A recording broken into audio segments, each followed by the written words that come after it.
End of the first year, we did £9 million of sales. I don't even know how, I tell you frankly. The year after, we did 15, and then 21.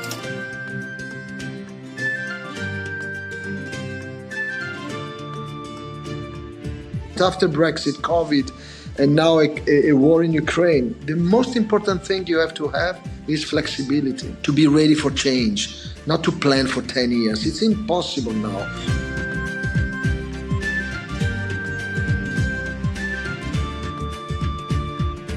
You can try to define a kind of an idea of strategy, but then you need to be ready to change it every 2 days because you don't know what's going to happen.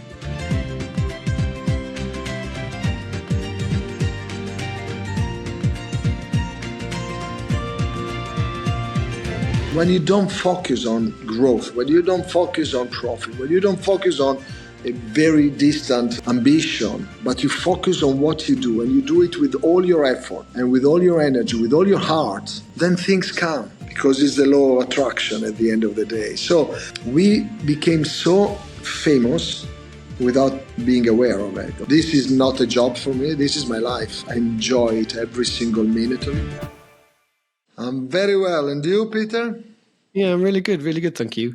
I've been looking forward to this one. I think that there's loads of various different topics we can cover off and touch upon. And yeah, I'm really intrigued by what you've been up to. But before we dive into the crux, let's start with who you are and what you do. I feed people. This is what I do. And by doing this, I manage to create spaces where people can share their food. I've always thought that eating is very important. Food is the most important thing we have in our lives, not only for the physical part of eating, obviously, but also for the implication on social impact, on climate change and everything. But most of all, a shared meal is what has always represented for me the value of our society. So what I do is I make sure that people share nutritious, healthy meals in a nice, cool environment, open to everyone. This is what I do. And I come from, obviously, Italy, as you can imagine from my pronunciation and my accent, and most of all from my predisposition towards eating together. So I grew up in a family where the main point of contact for all of us was the kitchen. Every big decision was taken in the kitchen at 8 o'clock in the evening with all the family around the table, and there was no way to escape from that. There were beautiful moments and tough moments, obviously, as you can imagine, but it was always the center, the heart of our home. And we were discussing while eating amazingly good food prepared by my mother or by my grandmother. So when you grow up like this, then for you, sharing a meal and talking around the table with your friends is basically the center of your life. And it doesn't mean that you have to talk about food. You talk about everything else, but you talk about it while you're eating or drinking or sharing something with your family and friends. So that's where I come from. Amazing. And your background growing up, food's been a massive part of your journey, but can you maybe walk through some of the inspiration that set you upon this pathway that you're on today? Yes, let's say that my first inspiration was, as probably for most of Italians, all the female part of my family, my mother, my grandmother, and they were always ready to organize for me, help me organize parties at home. And they would cook for, at the beginning when I was young, 10 kids, then it was 20. Then when I reached 15, there were starting being 100. And when I was at the age of 16, 18, I was launching a party of around 500 people. And the good point was that they never said no to me. They would prepare food for 500 people. Because the idea, and it was very smart at the time, at that period, I was born in 66, so you imagine in the 70s and 80s, it was a beautiful moment for society, for development, etc. But it was also quite a tough moment in terms of drugs in Italy. And so my mother used to say, I prefer to have 500 of your friends here at home than not to know where you are. So she would prepare focacciine, panini for everyone. And my parties were always very famous for the fantastic food.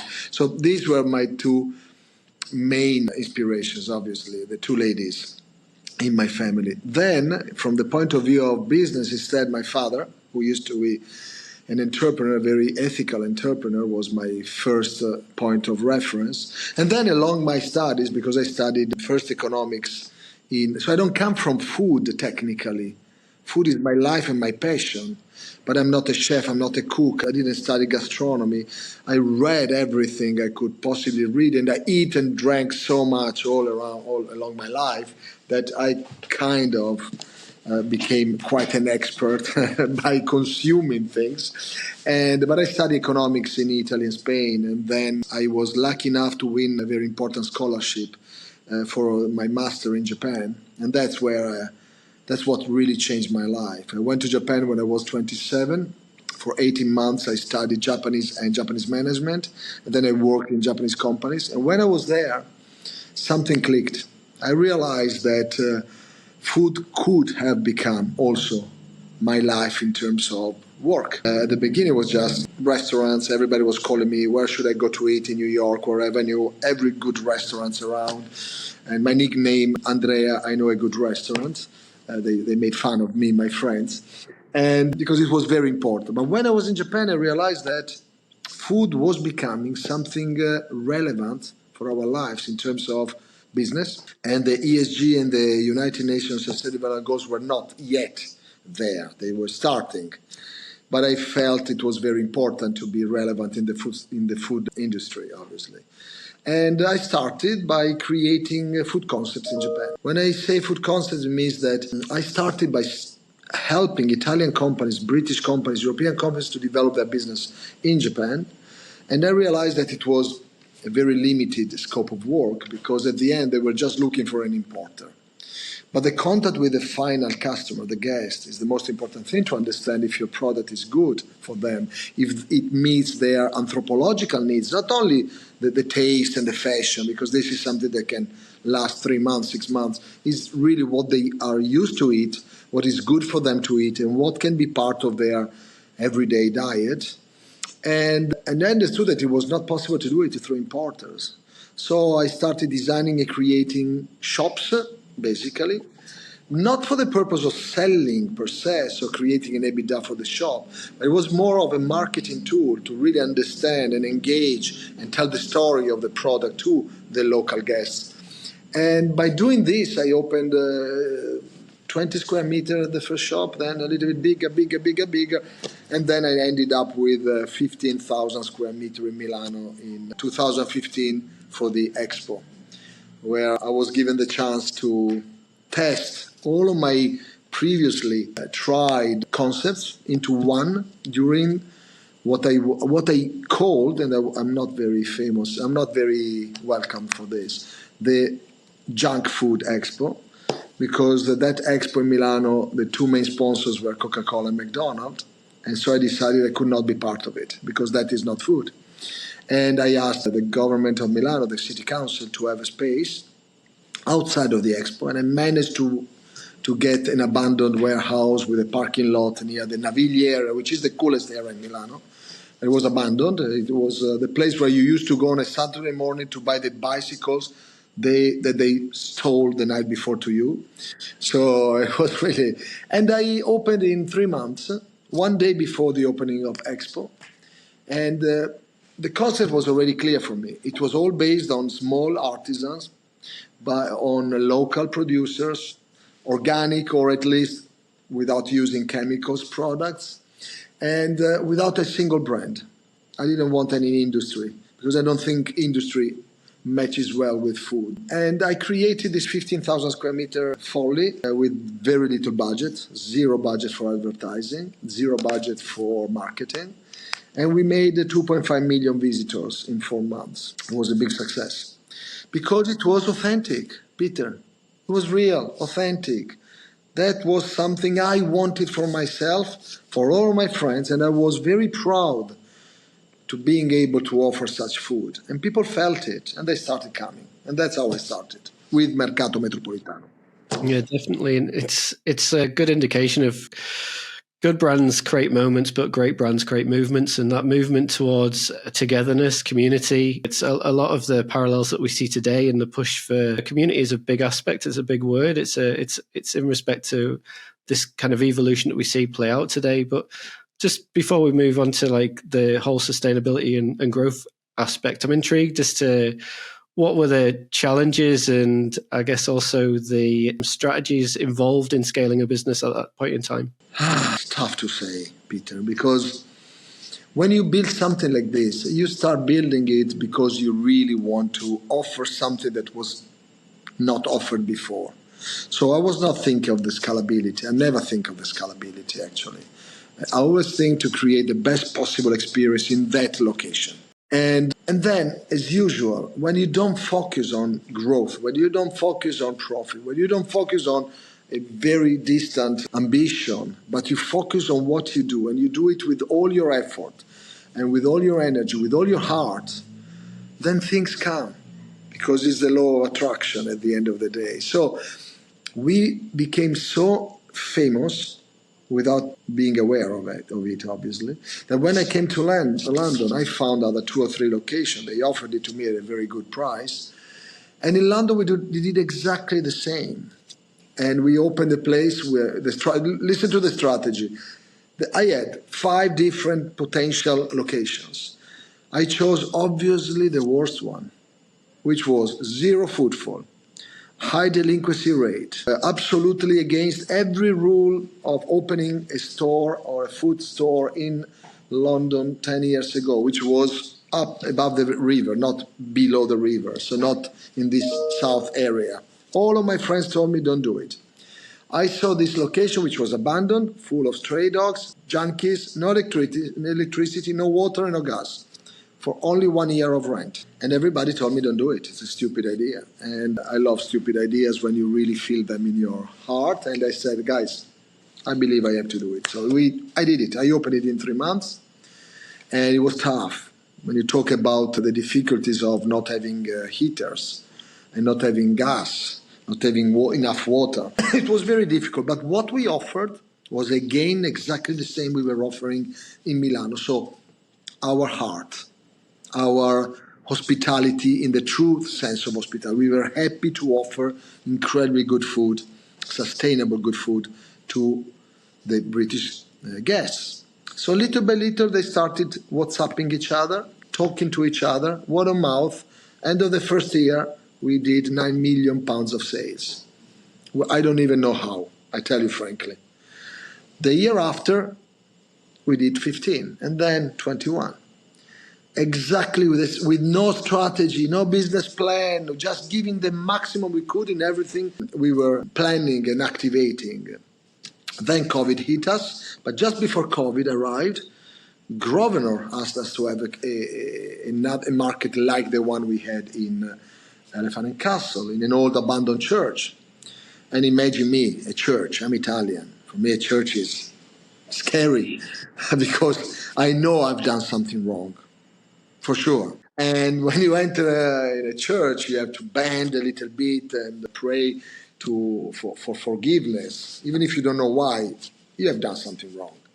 So when they gave me that space, it took me 2 or 3 months to really analyze it and understand if I could do something without... It was not a church anymore. You can imagine it was consecrated in 73. So it was absolutely just a building. But all the images inside are still the one of Jesus. So for me, it was a little bit difficult. Then I realized at the end, I had this dream at the end, one night before I decided. I said, listen, but what am I going to do there? I'm going to share food, bread and wine. That was what my Jesus was doing. So what am I doing wrong? And I'm also engaging with the local community. I'm giving free courses to kids of everything, from guitar, everything. And so I decided to open that room. And then the mayor came with another location in Ilford, and he gave us a grant to open it. So you see, it's a development based on opportunities that are given to us because we are doing a good job. There's not a business plan in front of me. My financial directors are not very happy about it because it depends. It depends on what's happening in this moment after Brexit, COVID, and now a war in Ukraine. The most important thing you have to have is flexibility, to be ready for change, not to plan for 10 years. It's impossible now. You can try to define a kind of an idea of strategy, but then you need to be ready to change it every 2 days because you don't know what's going to happen. Yeah, definitely. And also what you're offering. You're offering an experience as well as a community. And when people are attracted to an experience, they sense the authenticity behind that brand. And it's also important at this point in time to be different. I'm 100% with you that people can overplan for scenarios, but the fact is the whole journey of growth, it should be an iterative process. So as you evolve, as you grow, you have a lot of introspection in respect to the whole world around you. You reflect and you see what worked well, what didn't, and you become a little bit more agile in your approach to work. I think in that respect, bearing in mind the old way of working versus what I think is more of the correct modern way of working, what would your advice be to business leaders today that may be a bit overly cautious in their planning process in respect to implementing positive change within communities? But first of all, there's a major factor here, Peter. You need to believe in what you're doing. If you do it for the money, I have no advice for you. I don't know what to tell you. If you do it because you believe in a movement, because you want to change something, in my case, it's the food system and the impact of food into our lives in big cities in particular, then you are driven by something else. And then you put everything you know in it. And what I would suggest to people is do what you believe you like and you believe into. And if instead you do it just for the money, it's absolutely illegal. I'm not saying it's not correct, but I have no advice for them because I would not be able to do it. This is not a job for me. This is my life. I enjoy it every single minute of it. Even if I'm super tired sometimes, I sleep 3 hours per night. But when I walk in my markets and I see people talking to each other, engaging and drinking together without looking at this hostile sometimes tool that is the iPhone or the telephone, any mobile, when it's overused, not per se, obviously. And you see them smiling to each other, trying to engage in conversation while they're eating, then this is the best reward you can have in your life. Yeah, definitely. And it's so refreshing because people's lives are so busy these days, and just the ability to slow down to speed up is an important thing. Like the ability to just acknowledge those around you and spend some time with your loved ones and enjoy the present rather than plan too much for the future. Like the future's going to come whatever, but it's just the ability to slow things down and enjoy the moment, I guess. And then tell me one thing, Peter. Is it true that is slowing down having dinner with your friend? Because what is the alternative? You stay home, you watch something on Netflix alone, you all order food from a guy driving a scooter under the rain, you live alone, you eat alone, you get fat alone, and you get depressed. Is your time well used in that case, or is it better to engage with other people? Because we are social animals, first of all. So this is something I really think it's important for our society to get together again and use the technology as a tool, not as a mean to achieve something, not as a final result, staying in front of your iPhone eating something alone. I think it's very sad. And I think everybody thinks it's sad. No, definitely. And we see it anyways, don't we, in respect to the US Surgeon General came out and was talking about epidemics of isolation and loneliness quite recently. And that's what you get if you've always focused internally and don't see the world around you, then you miss moments. And I think that's one challenge in respect to epidemics of isolation, but obviously wider in respect to the hospitality industry. We're seeing challenges from the cost of living crisis, the impacts of disruption of crises overseas and how that'll play out, and also the disruption towards supply chains and the wider implications of climate change. I'm interested to understand from the work that you're doing, what initiatives are you developing to address some of these challenges and turn them into opportunities? Absolutely. First of all, the first thing I started like this, so it's not something I decided to engage into after Brexit, which was the biggest and the first of the stupidity I encountered in my last 7 years. I like union. I like to get together. I don't like to disrupt this. So imagine, it's not Brexit per se, it's just people who want to be alone. I think it's, in a world like ours, it's just silly. And apart from this is my view on that. Obviously, this created an amazing problem for us, which is not even COVID. Brexit is the real problem. I cannot hire a good chef anymore because they need a visa, like if I had to go to Japan. And students don't want to come to London anymore because it's not part of Europe, and UK people don't like Europeans anymore. This is a feeling, you understand? It's not true, obviously, but is the feeling. London, fortunately, is the other side. London still want European Union, they want us. So we managed to develop a very good relation with London. And the problem was the supply chain, obviously. As you might have seen and you might have realized, it was not organized at all. It was just a stupid idea from the start to the end, and it is.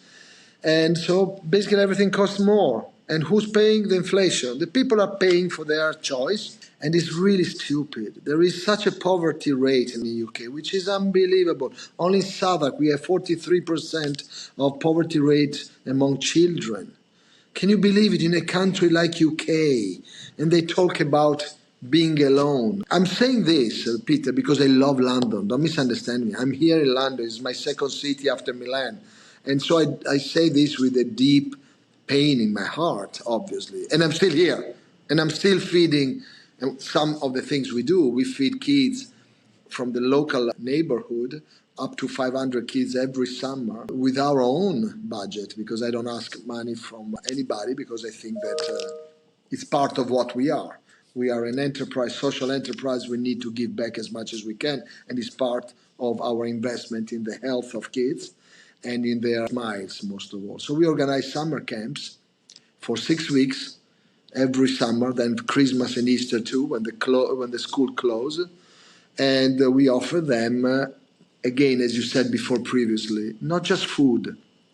This is degrading in a certain way to kids. You offer them an experience. They come, they learn to cook, to play football, to skateboard, to boxing, and whatever. And then we ask them, stay here and eat with us. And they stay for 6 weeks, more than 500 kids. And we do it because it's beautiful. And if you don't invest in these kids, where are you going to invest? They are our future. We need to do something for them to make them believe that there is good in this world, and not only difficulties. It's so bad. This moment is really tough. And I think we should protect our kids and to show them that love, mercy, passion, and compassionate aptitude is still the winning one. That's what I believe. Yeah, definitely. And I think that some of the decisions that we've led to this point at this point in time is very short-termist. It's driven from a very different narrative to what I guess like you and I are used to in respect to a values-based society, and one built on principles and built hope and optimism and a viewpoint of the future. We see it today. Like it's crazy what's happening in the UK, and it's kind of a reflection of America not too many moons ago. And it doesn't have to be this way. Like there's no point diving into the depths of the narratives that wants to divide people. For me, it's about showing optimism and showing the world what's possible. And when you can bring people together, be it around a table or just in a conversation, and able to galvanize movements for change. And that's the positive aspect that I see today. Like I feel and I look around the UK and I'm like, it's changing, and it's changing because we've had that pain, we're reflecting and we're ready to progress. And it's it's got to be interesting the next couple of months. And we've got a general election probably in the next 6 months. Oh my God, yes. But I just read about a return of an old guy came back as as a Minister of Interior Affairs, who we thought disappeared from the political scene. The political scene is back now in London too. So what I'm a little bit disappointed is that I see in London, in UK, what I've been experiencing in Italy for the last 40 years. But that's why I'm in London. Because in Italy, our political problems are very common and it's normal. We changed, I don't know how many governments in the last 10 years. And I always believed the UK was a much more kind of mature democracy and more. And then it's absolutely worse than any other country now. But USA is the same. I don't think it's a problem of UK. It's a problem of the political parties all over the world. I think it's very depressing. The level of their ethical and moral level of thinking is incredibly low. And I'm embarrassed by this. Yeah, I think it is an evident challenge throughout the world. We see when you segregate people and people go into their little isolated worlds, then it's very easy to drive in things like pseudo populism, polarization, post truth. But then the opposite to that is when you do initiatives like yourself and draw people together, show them the power of community, then like things will change. And I do feel optimistic in respect to the future, because sometimes you need to go through periods of challenge to really get to periods of progress. I'm very optimistic, Peter. I tell you frankly, I don't think people have changed that much. They are now obviously facing different times from, as you said, our time. But at the end of the day, they live in their moment and they will find their way to adapt. Maybe we are a little bit, I'm old in that case, so for me it's more difficult. But at the end of the day, if you really think about this and you focus on what is important to everyone, is to have 3 meals per day. 3 meals per day is what make people be happy, healthy, and smarter, and create also social life. So at the end of the day, people need the same things, maybe in different ways, but they still need it. And we are the proof of this. In this technological world where mental illness is the issue and people don't want to work from home, etc., etc., etc., we are growing 20% year on year. People come, enjoy, the food is amazing, the price is right, because don't forget, I work for the United. I work for the development goals. So it means that food needs to be accessible. So our prices are incredibly low in comparison to the quality we give. And then there is this sense of, and we come back to the other aspect you were asking before, to the localization. The meaning of the right to food, which was explained in the covenants after the the Declaration of Human Rights, explained very carefully and very precisely what adequate food meant. And it meant accessible food, nutritious food, and food compatible with local cultures. If you do not have these three pillars, then it cannot be considered food. It's something that is a commodity sold for other purposes. So the fact that we try to localize it as much as we could also helped me, for instance, in Brexit. You see that this is also part of our project. We are not an Italian market which goes around the world selling Italian food, because I don't believe in this, I don't like it, and I don't think it's even smart. What we are is a community hub, sustainable community hub, that finds a location in every city, possibly in every capital of the world, and integrates with the local community, with the local farmer, with the local stakeholders, and create a unique offer for the guests of that area. So we have, of course, some Italians because they live here, and we know that Italian food is the most eaten in the world, is the most appreciated because it's easy, it's natural. You give a pizza, unless you have some medical problems, some celiac problem, everybody loves pizza. If you are 6 or you are 85. Pasta, it's very easy, simple. And then now you have the ramen also, the Japanese one, which is booming a lot. So if you put all of the best possible kitchens that you find in London for this, is magnificent. We have the best food now in the world. If I think when I came here in the 80s, it was tough for an Italian to be in London. You had fantastic fish and chips, fantastic pies, but that was it. The diversity of the food was very limited. And now you come to London, you eat the best Lebanese, the best Irish, the best Israeli, the best Syrian, the best Italian. So we just put all of them together, and then we give spaces not to the big names, but to the new talents, the people who are trying to become entrepreneurs. And in particular, we have a campaign called the Dream Campaign, to again give hope to people, and we tell them online, send us your idea. And we started this during COVID because it was so depressing. I needed to do something positive, strongly positive. And they started sending us pitches of their ideas of food and non-food, not only food. And then we opened some of these concepts when we reopened. And we had a special drink campaign only for female food founders, one from refugees and one from new talents.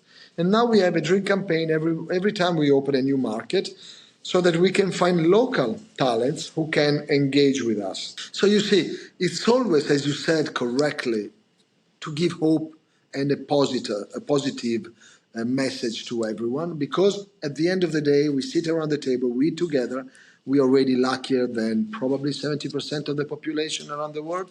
So let's focus on this and try to impact as much as we can, at least around us. Be gentle and kind with the people around us. If you don't know how to help Africa, fine. Help the people around you. Start by contaminating the circle of people around you. Be kind with your sister, brother, mother, friends, and help them. And then it will spread. That's what I hope. Yeah, definitely. So that concept of start small to grow big, and if you do start out, I think sometimes the world's most pressing problems just seem a little bit astronomical in respect to size and grandeur and how it would take to cut those down. But yeah, you start small to grow big. You make those local impacts and grow nationally, then grow internationally, and then grow global partnerships. And it's a slow, gradual process, but it's that whole commitment thing. Like, there's often that analogy in respect to people overestimate what they can achieve in 1 year and underestimate what they can achieve in 10. If you're willing to go on that journey and willing to like embrace change, then there's loads of opportunities ahead. And back to what you were saying about going into certain areas and very much localizing your experience, like that's the beauty of diversity. When you said before about it comes from the heart, like when people are able to articulate and share and cook some of their meals that they grew up with, it brings a new flavor to the whole experience. And I think that's a wonderful thing. I have heard you talk previously about how you mentioned that food will define our future. So I want to kind of touch upon that because I remember that being quite interesting. Listen, I believe that the future is in the hands of the small people, the small entrepreneurs, the small farmers. I don't believe in the industry. Simply because I see the data. After 70 years of green revolution with the promise of feeding everyone, the number of people who go unfed is still growing. So it's obvious that it's not working. And on the other hand, that's not only the case. On the other hand, we have created the worst ever moment for cardiovascular diseases and death for cardiovascular diseases. So imagine we have this incredible dichotomy, of having people starving and people obese. Almost in, I'm not saying the same number, but very near, which is crazy. It's obvious that this is not working. So I believe that the Green Revolution was started with a good sense after the Second World War, and it turned into a machine of death and chemicals in our food, glyphosate, and all of these are now being studied. And now we realize that Alzheimer, depression, cancer is connected to these chemicals. And now we've just seen that small children already have them in their food because they get it from the milk, and then their brain do not develop enough. So it's very easy from my point of view. Let's go back to food as it was meant to be. Food without chemicals, possible plant as much as you can, but include everything in your diet. I strongly believe, I'm an omnivore, I'm Italian, so I believe that you should eat a little bit of everything in the right quantity and which is sourced in the right way.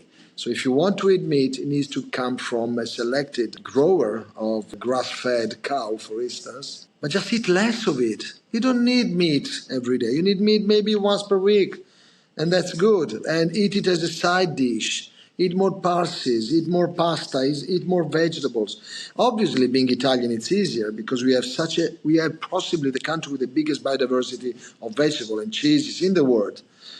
But I think that you can find them in every country if you dive deep into the culture of that country. So my suggestion would be to go back to regenerative agriculture, organic agriculture when it's possible, avoid industrial food, and avoid supermarkets as much as you can, and try to eat food where they do not also sell fuel because it's not compatible.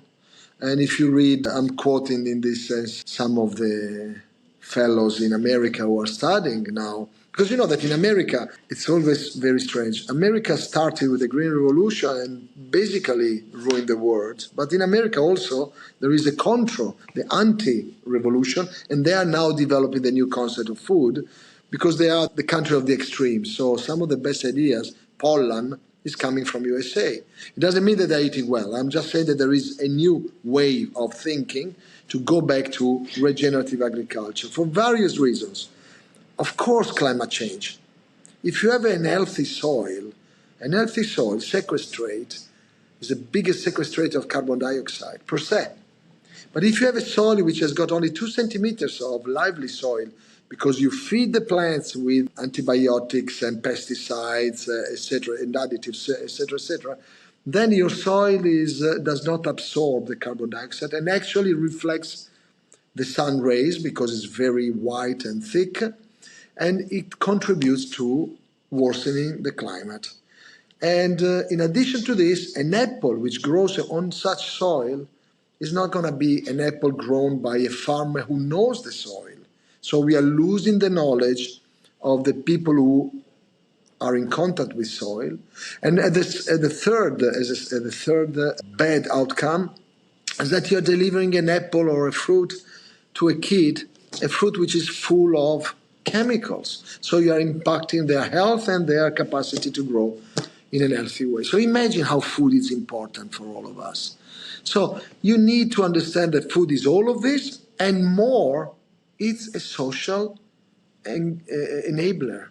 So I realized in my life that when I put together around the table friends from a Muslim country, Indian country, Japanese country, wherever, and they have different aptitudes toward food, for religious reasons, for health reasons, whatever.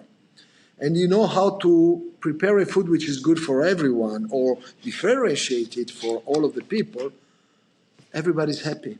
Around the table, everybody's happy. So Mercato was born also because imagine, you and your friends, you have a group of friends, 10 of you. One is celiac, one is allergic to shrimp, the other one doesn't eat cow, doesn't eat pig, doesn't drink alcohol, whatever. One is vegan, the other one is vegetarian. And you want to go out all together. Where do you go? You go to Mercato. Because everybody go, take what they want and sit at the same table and still talk to each other without fighting over anything. So food is also a mean of peace and talk if you don't judge the others. And I think to be tolerant is a very important aspect of what we give in our markets. Tolerance is very important in these moments. Yeah, definitely. And I think also from a case point, if we were to look at, countries and regions of the world that have traditionally thrived, it's largely because of a heavy community base. It's heavy driven through localization. So one example being Okinawa, when, it's got one of the highest, or it did have one of the highest populations of centenarians in the world. However, with the rise of industrialized food that we see through well-known brands that I won't name, that's actually started to influx within that region. It's started to reduce the life expectancy. They're starting to see heightening levels of obesity and cancers, and it's quite simple. Like the argument is not necessarily just about healthy eating, but it's longevity. If you really want to have a long and healthy life, then it comes with a balanced diet. And I think in order for this broken food system to really have more of an active role in the wider global change that we see take place today, it's ultimately about, I guess, like the question is, what can politicians and business leaders do to grasp the scope of our broken system? Oh, I have a suggestion. They should just leave because they have no idea. They have no interest in the health of people. They're only interested in getting votes, and it's embarrassing and depressing. As you said, Okinawa, one of the blue zone of the world. Another one is Sardinia. So where you have another one is in Greece, etc. Where you have a direct contact with agriculture, with fishery, and the people live of what they grow, basically, in a beautiful environment which is not contaminated by pollution. They live longer. Longevity is a very important aspect, which is directly connected with cardiovascular diseases and even more. So there is now, it's a clear direct connection between what you eat and your health and how long you live. There are other aspects, of course, but food is the main medicine. We forgot about it. We are treating food as a commodity. You buy a snack because you are hungry. It's not. Snack is just bad for you. It's bad fuel for your body. So you should really think that food is the base of your DNA. It becomes part, what you eat becomes part of you. It's not a t-shirt that you put on and you take off in the evening. It becomes part of who you are. And little by little, if you contaminate your body with, for instance, white flour bread in supermarkets for 30 years, then of course you become weak. And it's not that is, you know, that the Lancet report, which came out, I think, 3 years ago, said that now more people die because of food than because of smoke. And I was very curious about this, so I read it through, and it came out that they die mostly for what they do not eat anymore. Not for the junk food, which is terrible, but the problem is that even the junk food, what is inside that food is not nutritious, doesn't make you stronger. It's just to fill your stomach and fill the pockets of the industry. But it doesn't give you strength. Food needs to make you stronger and smarter. And then, because we are social people, we also like the taste of it, which makes us happy. So there are 3 levels of engagement with food, and they are all important for us. That's the solution.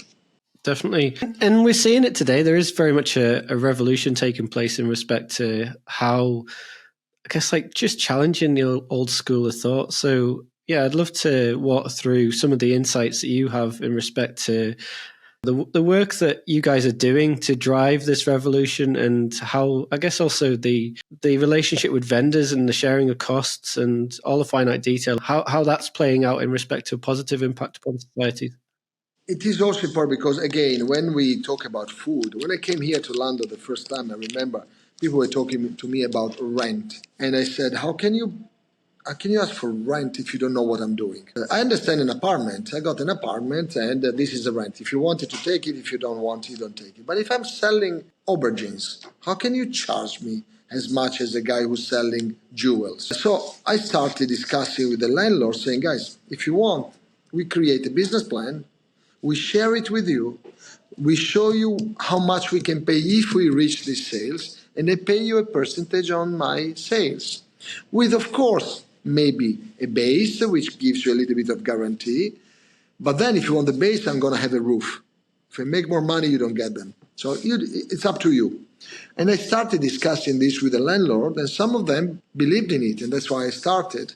So I paid the landlord a percentage of my sales, and now they're making more money than they expected because we're doing very well. But I'm happy because it's always a percentage of what I'm doing. So I know it's sustainable for me financially.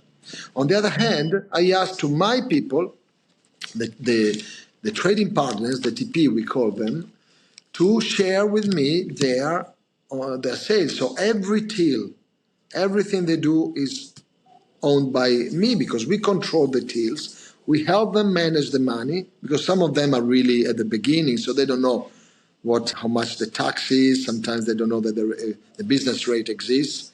They don't know a lot of things. So we help them, and they pay us a percentage on the sales. If they are not doing well, we are not doing well. So we are really forced to help them drive their sales. So that's why we have teams that are on the only on community development, only on sustainable development. And then we have the sales, the marketing, the chefs, the operation, who will help our trading partners thrive. Because if they thrive, I thrive, and the landlord is happy. 3 people, 3 groups, 3 stakeholders happy. If only one is happy and the other 2 are not, it's not a sustainable business. That's what I keep on telling to each of my stakeholders. Yeah, definitely. It's about collaboration and this kind of community orientated food. I'd love to just dive into a little bit more in respect to the efforts you're making towards, I guess, like food and social inclusiveness and your overarching dedication to community and social impact. Yes, as I told you, what we created was this dream campaign. So we engage with local talents. I call them talents, or wannabe entrepreneurs, cooks, or creative people. And we want them to come to engage with our guests. We have an amazing number of guests every year. We have more than 5-6 million people coming through our doors, only one market. And we organize with them, with some of them, for instance, the refugees, period of time in which they don't pay anything. We incubate them, basically. We help them to develop their recipes, their food, their capacity to sell the food, to manage the stocks, etc. And for the first 3 months, they don't pay rent, they don't pay anything. It's all on us. But in that way, we help them understand the business. Some of them will succeed. We have one guy from Uzbekistan. Now he has 7 stores around London, and he started with us. I'm so happy about this. And we had for a period, because we were cooperating also with the city council, city council group of people and charities to help. For instance, last time, two wonderful guys, a husband and wife from the Himalayan mountains, who were homeless in London. Turn taught them how to cook. Turn is the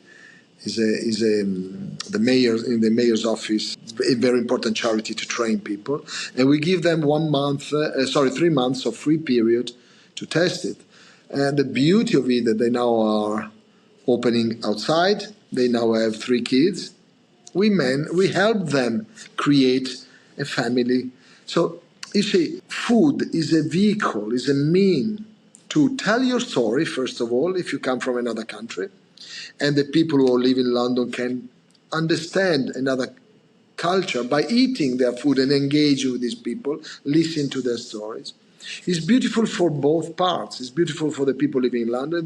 It's beautiful for the people who are trying to become part of this society, because they can tell their stories. And for us, it's beautiful because they can offer the biggest diversity of food, which is made with heart, not with only techniques. Is made by people who believe in what they do. So there are some of them, Peter, that will never reach the minimum sales they need for them to stay. But they are such beautiful people, and they are always happy when they work, and they are feeding their families, that I don't care. I subsidize this maybe with the wine corner, which is selling more wine.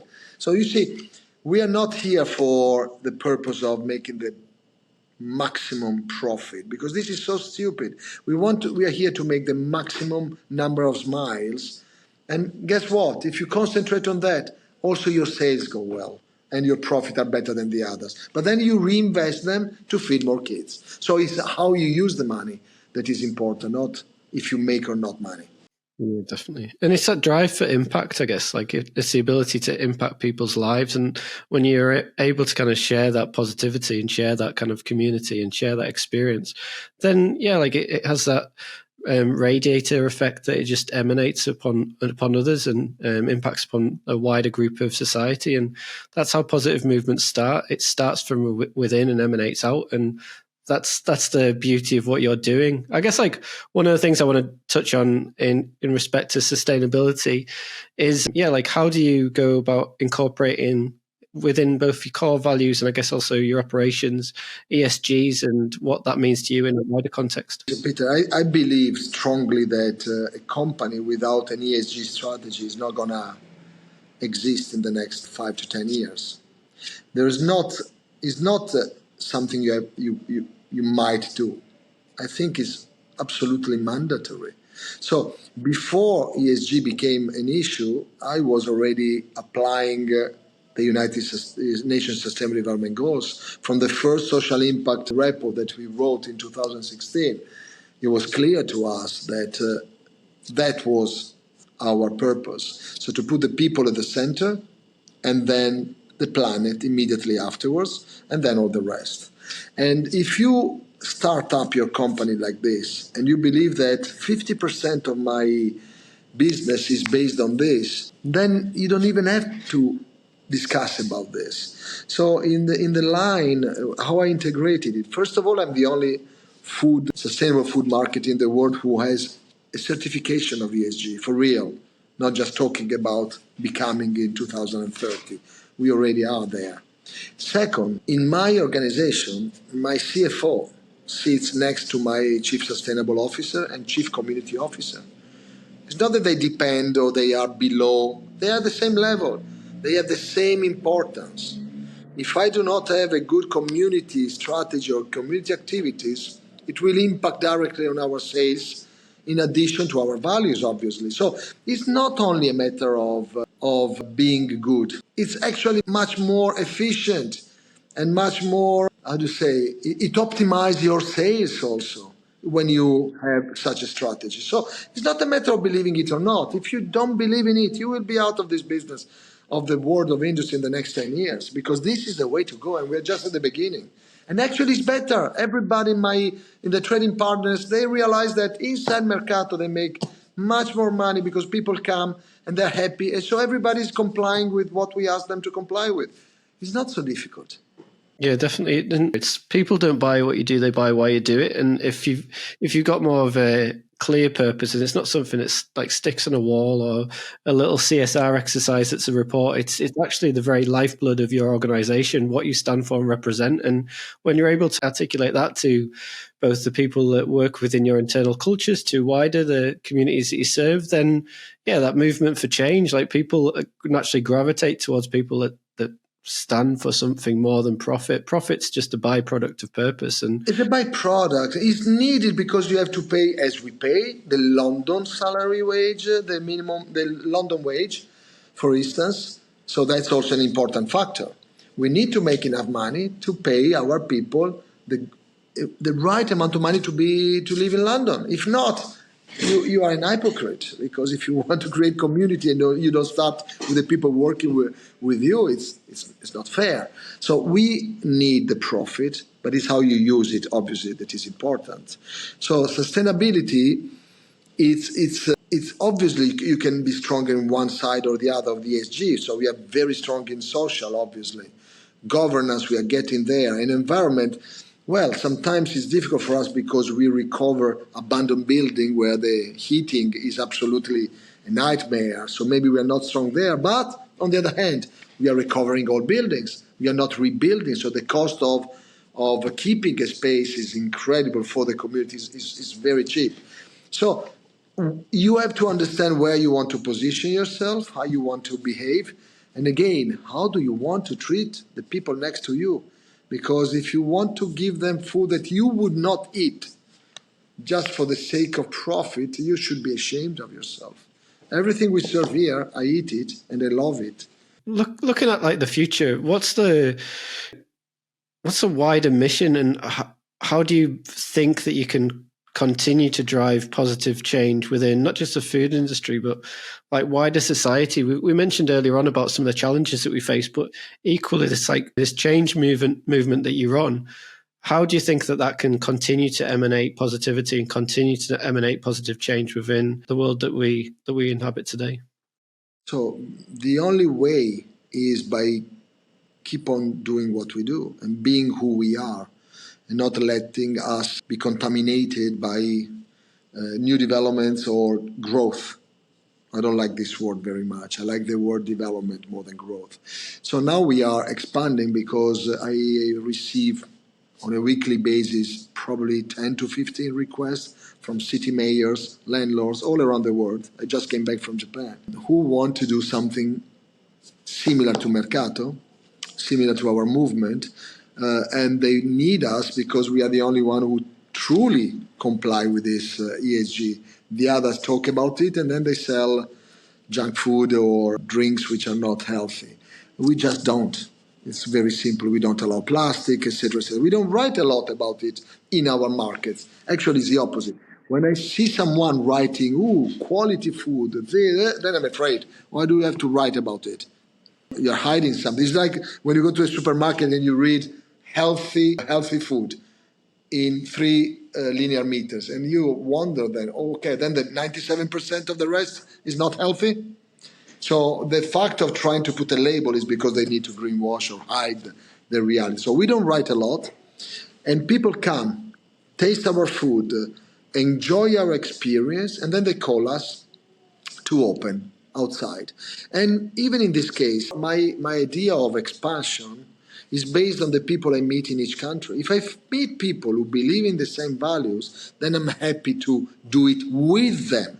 I'm not going to go there colonizing me with one brand. This, I think, is so much 80s and nobody wants a chain anymore. We need to create every time anthropologically a market which is within the premises and within the community of each single city. And you need to find people who align with your values and want to do it and run it. I cannot go around and run markets for the others. We need to grow them with other people who are local. So this is how we are developing. And we have more than 20 concepts around the world in development, but not because we do them, not because we make money out of doing it or we want majority of this, all this nonsense. It's because we find people who believe in the same movement. And that's how we expand the movement, by partnering up with other people like you. Yeah, like looking at the UK, for example, we talked at the beginning about some of the challenges that we see from an economic stance. Debt as a percentage of GDP is like touching upon 100%, which is absolutely ridiculous. There's been zero growth in Q3. There's, like the cost of living crisis is on the increase. And the challenge, knowing this, having lived in the South and grown up in the North, there is also that issue of the North-South divide. And I think bearing in mind what you do and the ability to go to certain areas within the world and kind of drive local community-driven projects that have far-reaching impacts. Like, I would love to see you up in the north and just kind of doing something in a area like, if you look at Cumbria, for example, in respect to local resources, there's amazing food and resources up there, but the opportunity, I don't really think there is. So there's a lot of people out of work there as well. So the ability to provide positive impact there. And like, I'm in Newcastle at the moment, and if you go about 10 minutes down the road, I'm at the sea, and you've got amazing, like, I think it's the North Shields Fish Quay, which is just like amazing fish at the beginning of the day. And yeah, like, there's some awesome businesses, and it's just about bringing amazing people together and sharing that kind of movement journey with one another, because yeah, we can all achieve great things alone, but we can achieve greatness together. And that's what I believe in. Yeah, I believe, Peter, that I can go very fast alone, but I don't go far. To go far, you need to go together. That's what I believe. I could talk to you all day. It's been really enjoyable. I just wanted to close out with... Come and have a drink here when you are around. Yeah, no, I will take you up on that. Yeah, I just wanted to finish up with key thoughts and takeaways. Obviously, we've touched upon a lot of things, but what would your last message be to our audience in respect to something that they would take forward in their own lives? We need each other. We need to go back to being social, tolerant. So try to engage with people and try to be respectful towards everyone, towards the food you eat and the people who grow your food. Be respectful and be grateful for what you have is really very important. Stop complaining. The future can be very positive. Don't forget it. We can create our own future. And I hope that more and more people become ambassadors of this way of thinking. We start with food, and we then, as you said before, we try to impact fashion, furniture, sustainably. All of this aspect, we need to create a revolution in our economy. A much better social economy, regenerative social economy for communities. And this is just the start. We've just started. This is the first step. Amazing. It's been an absolute pleasure. And yeah, look forward to following the journey as it evolves. Thank you very much, Peter. It's been a pleasure and looking forward to seeing you here. Sounds good. Ciao, ciao. Ciao.